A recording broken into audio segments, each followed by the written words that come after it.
From the Tunisian side of the border with Libya. What's happening, Anita? Things have taken an extraordinary turn at this crossing, Nick.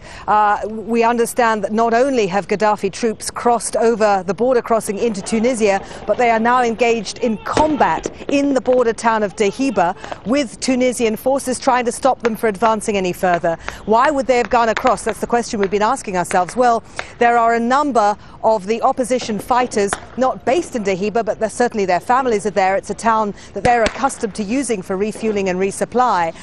But Colonel Gaddafi's forces, we thought initially, might have gone across because they wanted to leave this fight.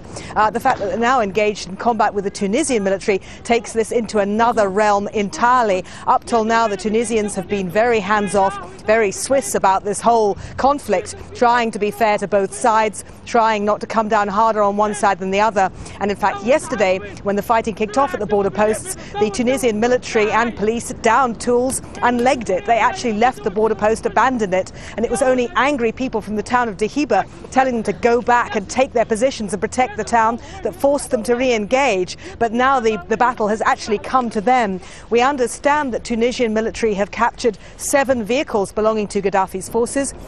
We've heard reports, not corroborated, of a young boy shot in the foot by Gaddafi's military and a woman in that village killed by a rocket or artillery from Gaddafi's forces hitting her house. As I say, those reports are uncorroborated. So as far as the border crossing goes, it's still flying the Gaddafi flag, but the battle that started yesterday raged right through the night and is still obviously going on now. And Anita, how important is the fight for this border crossing in the whole scheme of things?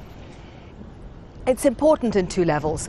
For the opposition fighters, it is their lifeline, quite literally. This mountain region, it's an enormous portion of western Libya, is absolutely dependent on the movement of supplies, medical equipment, and being able to move their injured back across into Tunisia for help. And that is what they've been able to do to a limited degree using old smuggling routes through the border. But when they took the border crossing last week, they were able to move massively and really consolidate their gains in that region. There was also an exodus of people from there. Many families sent their vulnerable people, their elderly, their children, their women into Tunisia for safety because it was quite apparent that the battle was going to get more serious. So for the rebels, an absolutely crucial supply route. But for Colonel Gaddafi, a problem on many levels. Symbolically, this was an enormous defeat.